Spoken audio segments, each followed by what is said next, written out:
What's up, Planeswalkers? Super hype for the meta-changing Theoric 6-pack with some more Magic M20 spoilers. So, typically what I do is I use Scryfall, and for the rest of this, I will be using Scryfall. However, Scryfall doesn't necessarily update as fast as something like Mythic Spoiler, and they don't always show all of the cards until it's like officially released. So, they don't have this card just yet, and this is one of the cards that Scryfall doesn't have that I actually do want to talk about, because this card is creme de la creme. 7-mana card, Legendary Dragon, cool. You know, if Brawl's not coming to Arena, let's face that fact. But if it were, this would be a really cool Brawl thing, because it's a dragon. It's flying, 7 mana, 7/7. Cool. When it attacks, it deals 4 damage to any target and 3 damage to each of up to 2 other targets. Obviously, you can't just deal, what is this, fucking 10 burn damage to something, to a single thing. But the fact of the matter is, you can hit your opponent for 4, hit one of their Planeswalkers for 3, hit one of their creatures for 3. Or, you could dome 3 of your opponent's Planeswalkers, 3 of your opponent's creatures. Who cares? This card is stupid awesome. I don't know, and it's only a rare, this feels worthy of Mythic slot for me, because of, like, stats are totally fine. It's a legend, which is also, like, usually raises the Mythic feel.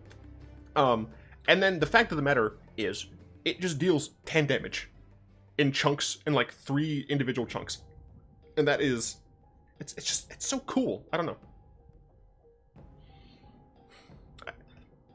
I mean, I'm gonna play a Dragon's deck once the set comes out, because it's really cool. I'm probably gonna make it mono red, because I think at this point there maybe is just a sufficient number of dragons. But I fucking love this card. I also, the flavor text is fantastic. Spread out, you idiots. Spread out. Those are too close. It's just so good. So good. Next up, Eternal Isolation. This is a sorcery. It's a sorcery. It's 2 mana. Put target creature with power 4 greater to the bottom of his library. Probably pretty good and limited, I assume. You know, being able to just tuck a bomb. It's just not good in standard, I don't think. I love the art here, you know, showing a godlike being attached to a rock, but man. Vivien Arkbow Ranger, 1 triple green for a 4 mana Vivien. All right, +1, distribute 2 1/1 counters among up to 2 target creatures. They gain trample until end of turn. What's very interesting is this does not say creatures you control. You can put it on anyone's creatures, so it's cool. Putting creatures on several targets very helpful. It's a +1. It's a good old buff. You also gain the boon of trample for the end of turn until the end of turn, which is nice, and it really shows like kind of an aggressive slant to the card, which is cool. -3, target creature control deals damage. It Dovins ambushes a creature, essentially, is what the -3 does. It doesn't give a +1 counter for it, but essentially it Dovin ambushes. -5, you may choose a creature card you own from outside the game, reveal it, and put it in your hand. Now, for casual, this is whatever the heck you want. But for, you know, events, like actual formats, this is just the sideboard. So this operates very similar to Karn the Great Creator. The thing is, Karn's ability, I think, is a little bit stronger in that, or at least more usable, right? Because there are many artifacts that have kind of a niche role, very, very much sideboard cards. And Karn is able to go grab them. Now, with the Arkbow Ranger, I'm not sure how many of those Silver Bullet type cards you're going to want. You know, obviously, if you're facing a control deck, you can go ahead and get a Carnage Tyrant, because that's something that they're not going to be able to necessarily deal with, but you don't necessarily want it in the main deck. You can get a Thrashing Bronodon. That's something that can destroy an artifact or enchantment. Very helpful. Maybe you get a Crawl Harpooner to kill a flyer. I could see Deathgorge Scavenger to get rid of some graveyard shenanigans. And I mean, I'm just thinking in green right now. Maybe you get Runic Armasaur for some reason, but you know, there aren't a ton of things that help. And for what it's worth, I am thinking of hosing your opponent as opposed to just like getting boons yourself. But I don't see why you would use a slot in the sideboard to try and get a card that isn't worth running in the main deck, if that makes any sense to people. So I like the Planeswalker. I think it's pretty nicely costed. I really do like restricted mana costs on my Planeswalkers. And I like narrow design space. That's one of the reasons I really like Moo. And I like when a Planeswalker can't just be like, oh, I'm playing green, I play this Planeswalker, right? The 5-mana Vivien, that can kind of just be played in any green deck as long as you have a modicum of creatures, and even then, like, it still gets lands. So you know, that's a little bit, in my opinion, too ubiquitous. But I really like the designs like this that are very much, you should be heavily invested in this color at the very least, and you have to be playing creatures. And like, if you're not playing creatures, like, this is not a card for you. I don't know. Bloodsoaked Altar. This is the black artifact. Go 6 mana artifact. Pay 2 life. Discard a card. Sack a creature. Make a demon. Make a 5/5 flying demon. Very evocative of demon stuff. You know, this is very much you're sacrificing some of your actual blood, the 2 life, a bit of your mind by discarding a card, because your hand is kind of like your mind, and your allies, the creature, in order to get a potentially bigger creature. Now, this unfortunately can only be used as a sorcery, and it costs 6, so I just don't see this playing in standard at all. In limited, I could see this being decent, because of the fact that once you get to a certain point in the game, additional mana doesn't always matter, and the sacrifice a creature card is the hardest. But frankly, there are a decent amount of token generators, don't know why I said it like that, in M20. So I could definitely see some sort of deck that just is able to use this as just like an additional thing. Yeah, I mean, possibly. It costs too much to see play in standard, or the fact that it is sorcery only is why I can see play. Like, if it was the same mana cost but could be activated at instant speed, I think that maybe be fine. If it was a lower mana cost and could be activated as only a sorcery, I think it'd also be fine for constructive play. But I think as it is, it's just yeah. Gargos, Vicious Watcher is so cool. 3 triple green. My friend has a Hydra deck, and he got some interesting things out of Modern Horizons, and now he has a new freaking Hydra card to put in there. His general is that Roshin. For what it's worth, 6 mana, Vigilance, 8/7 already. All right, you big. Hydra spells you cast cost 4 less to cast. So that just means you get an additional, you get 4 free whatever in your Hydra's X spell or X cost. Notably, in standard, since we have Hydra Crisis, this means that you are going to have an immediate 2 additional counters, which is what, like one additional card, right? It's half. Yeah, I think it's half. So you know, like, play this into Hydra Crisis. I mean, you have at least 6 mana. Let's say you don't gain any more mana, right? So you have 6 lands plus that additional 4. Hydra Crisis for 8 total. Seems pretty damn good. Yeah. Also, whenever a creature you control becomes a target of a spell, Gargos fights up to 1 target creature you don't control. Obviously, against control, which is going to have a lot of those things that target spells, or that target your creatures, it means that you're not always going to have a creature to fight. But this does not say become the target of a spell your opponents control. This is you too. So if you just want to, like, target this with something, I have no idea what, frankly. Ooh, you could target this with like Domri's Ambush, and out of like the hero decks, you can kill a planeswalker and a creature, so that's pretty cool.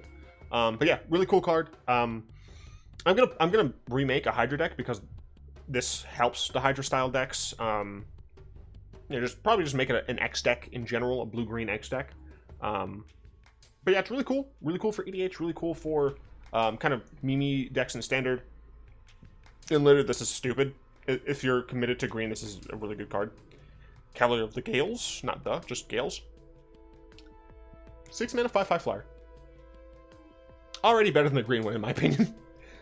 When it enters the battlefield, draw 3. When it enters the battlefield, brainstorm. When it dies, shuffle it into its owner's library, then scry 2. Why is the blue one the best? Why? Obviously, like, if it gets exiled, you know, you don't get the same ability. But you just get to put it back in the deck. This is I think this is the best one in limited. Well, maybe not, because brainstorming when you can't really affect the top of your deck isn't great. But it's still a 5 mana flyer. 5 mana 5/5 flyer. That just never goes away unless it's exiled. And you get a scry, right? Maybe I'm wrong. Maybe I'm just wrong about this card, and it's not the best of the 5, but I don't know. I love this card. 1, the faces on the chest creep me out, which is good. 2, it's a 0/0, and I love when they print 0/0s because you need to do something. 3 mana, Flying Death Touch Demon. You might be saying, what? Demon for 3 mana? It enters the battlefield with a 1/1 counter on it for each different mana cost among non-land cards in your graveyard. Now, because this... So it says, for example, 2 and a black and 1 double black are different mana costs. Because it's not saying, like... It doesn't mention color, which I kind of wish it did. I wish it said 2 and a black and 1 double black and 2 and a red, because that would make it super clear. I'm pretty sure it works the way I think. I wish it declared those, but this means it's really cool. Okay, it's just really cool. I love it. Like, play this in like a Stitcher Supplier deck where you're milling things anyway. Like, this is so cool. I don't know, it's cool. I doubt it's ever going to be bigger than like a 2/2 on average. It probably isn't going to see any play in Standard, but I absolutely could be wrong, and I really hope I am wrong because I love this card and it's cool. Ancestral Blade. It's the white equipment. Less interesting than some of the other ones, unfortunately. But still, it's fine. You know, it's a bear, right? 2 mana, comes in with a 1/1, gets +1/+1. It's a bear. You know, it's fine and limited. And it's only equip cost 1. That's pretty reasonable. You know, I think its cost in things is reasonable. It's just not as interesting, right? And they don't all need to be interesting. They're uncommon equipment, right? They're probably just going to be in limited. There we go. Yeah, I just wish it was a little bit cooler. Speaking of cool equipment, it's a 1 mana hammer that gives +10/+10 and forces the equipped creature to lose flying, and is equip cost 8. Oh my goodness me. I think there might be something you can do with the ship's caretaker, by like sacking this or something like that. But what I really want to do is just make a really super bad meme deck with Pure Steel Paladin. Just equip something for free for fucking 10/10. I don't know. It's funny. Like, this card is just not going to see any play. Unless there's some way to cheat the equip cost in Standard, and I can't think of anything off the top of my head. But yeah, this card's ridiculous and I love it. Alright, that's a funny name. 2 mana, flying, 1/2. Cool. When it attacks, create a 1/1 white soldier creature token that's tapped and attacking. It's cool.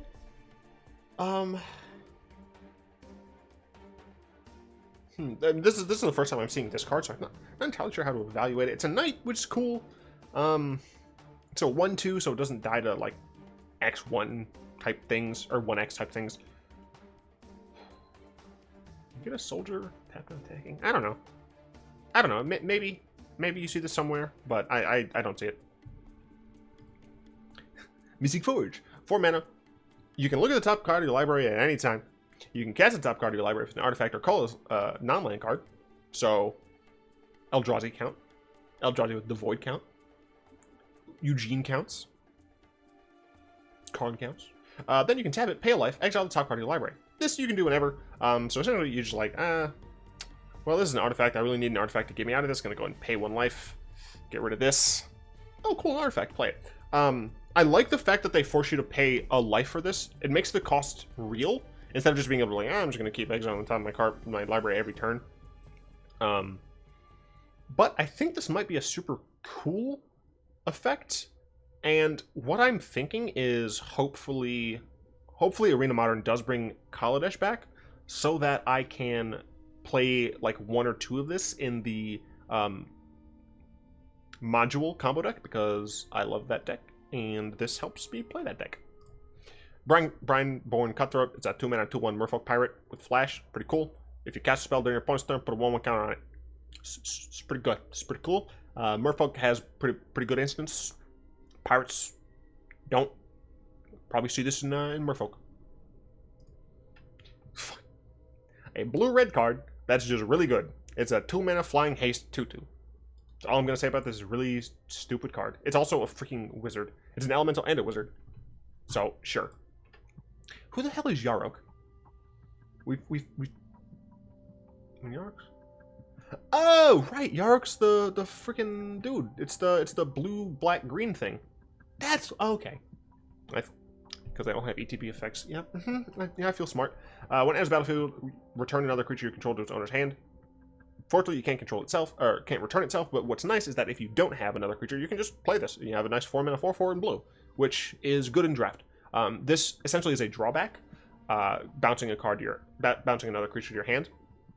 But for blue, this is actually a pretty strong card in limited, because if you have no board, then this card is just a really strong card for blue. It's much higher than blue's creature rate, so pretty cool. I don't think it's going to see any play if there's like a ETB effect standard deck. Gorging Vulture, 3-mana bird, 2/2 flyer. First of all, fantastic in limited. As I constantly said, 3-mana 2/2 flyers in limited, snatch them up. When it enters the battlefield, put the top 4 cards of your library into your graveyard. Then you gain 1 life for each creature card that was put into your graveyard this way. So the max you can gain from this is 4 life. But what's really nice is this is just another way to mill yourself. And we've already seen some decks that are running mill yourself strategies. There's like the Sultai Jace deck. There is the potential Reanimator deck that I was speaking of earlier. And then there's just, basic kind of value-esque mid-range Golgari decks that happen to use things like Storev, things like Fine Finale, etc., etc. So I really like this card. Whether or not it's going to see play in Standard is up to the meme decks. But in Limited, I fucking love this card. A lot of people are worried about getting milled and milling themselves in Limited, but it's random, right? Like the top 4 cards of your library could be 4 lands. They could be all creatures, right? They could be your best cards, but you don't know. And thinking that you shouldn't mill yourself because you have a chance that happens is often just the incorrect mindset. Now there are times where you shouldn't, but still. Brought Back is really cool. It's a double white instant. Choose up to 2 target permanent cards in your graveyard that were put there from the battlefield this turn. Return them to the battlefield tapped. This hits any permanent lands, creatures, planeswalkers, enchantments, artifacts. I believe I've gone through all of the cards, the permanent types.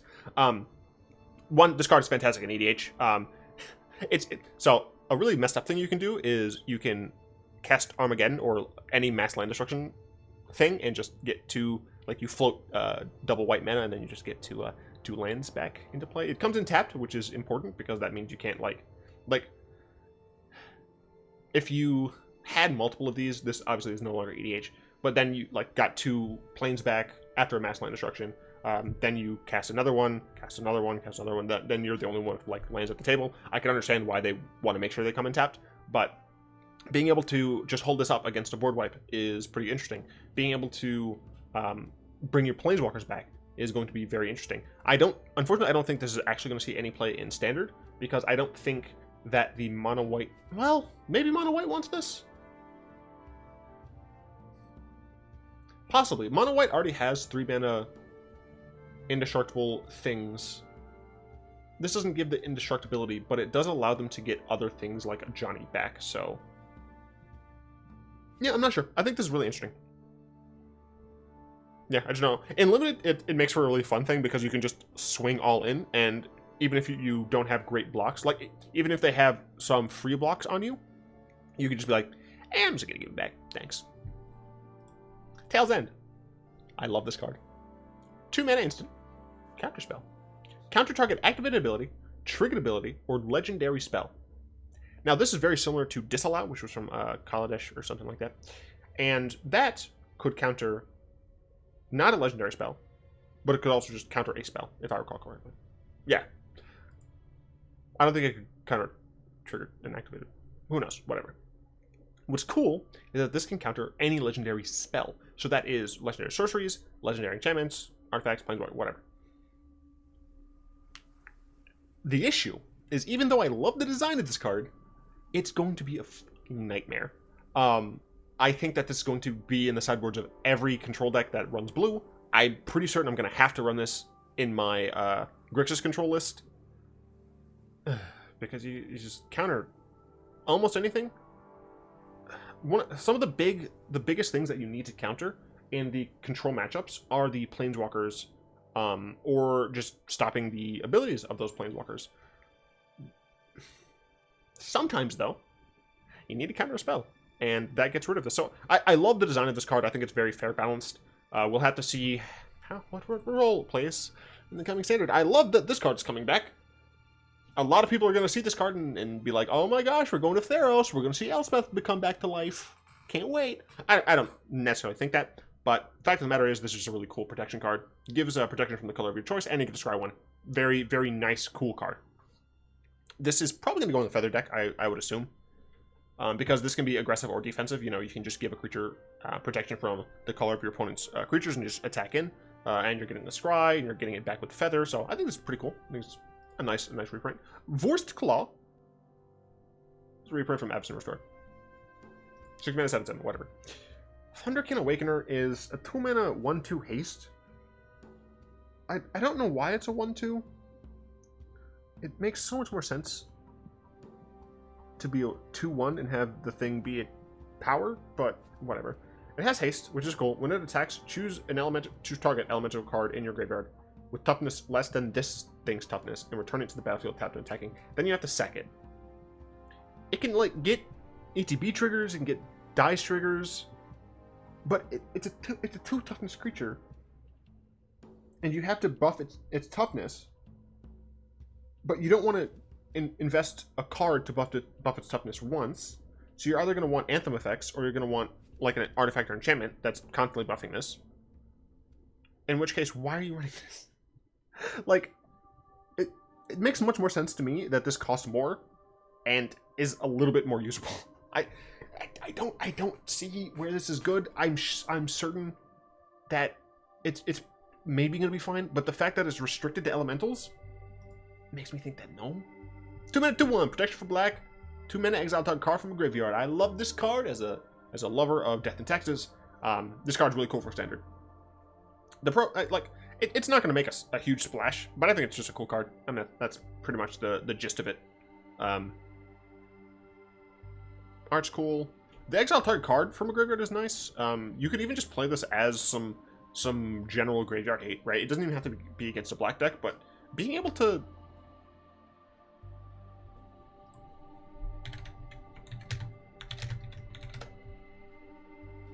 damn it. It is not a triggered ability, it is a replacement effect. Damn.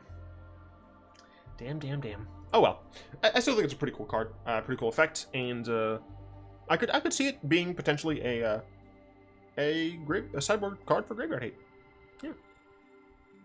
Cool. I'm gonna once again state that everyone should head over to Flipside Gaming because there is a good old booster box giveaway. You should totally check that out. Links to all of the full details will be in the description below.